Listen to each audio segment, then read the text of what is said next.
لیکن ہم لوگ جب قربانی کرتے ہیں تو یہ تصور ذہن سے اوجھل رہتا ہے، بس ایک سمجھتے ہیں کہ رسم ہے، لہذا بسم اللہ پڑھ کے ذبح کر دیا، گوشت کھا لیا، گوشت کے مزے اڑا لیے، اور یہ تصور جو ہے کہ اللہ کے حکم کو ماننا ہی بندے کا اصل کام ہے، یہ بات ذرا ذہن سے اوجھل ہو جاتی ہے۔ لیکن اگر صحیح معنی میں ہم قربانی کریں تو دیکھو جب قربانی کرتے ہیں تو کیا کہتے ہیں؟ ان صلاتی و نسکی و محیایا و مماتی للہ رب العالمین۔ جب قربانی کرے بندہ تو یہ کہے کہ میری نماز بھی اللہ کے لیے، میرا عبادت بھی اللہ کے لیے، قربانی بھی اللہ کے لیے، اور میرا جینا بھی اللہ کے لیے، اور میرا مرنا بھی اللہ کے لیے۔ یہ اس لیے کہلایا جا رہا ہے کہ قربانی کے وقت میں تم سمجھو کہ تمہارے دل میں اس قربانی سے کیا جذبہ پیدا کرنا مقصود ہے، وہ کہ اللہ کا حکم مانو اور اپنے جذبات کی قربانی دو اللہ کے لیے۔ جب گناہ کا جذبہ پیدا ہوگا، رشوت لینے کا وقت آئے گا تو تمہارا شیطان اور تمہارا نفس یہ کہہ رہا ہوگا کہ پیسے آ رہے ہیں لے لو،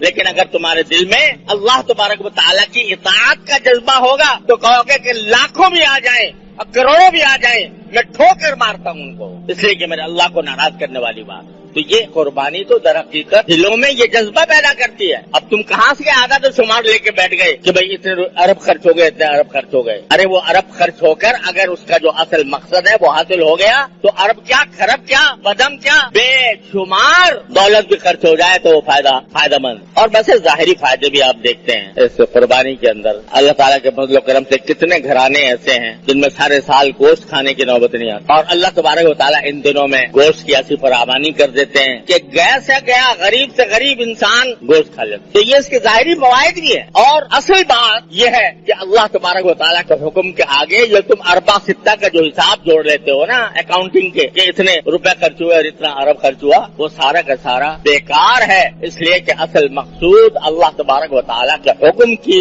اتباع ہے، حکم کو ماننا ہے۔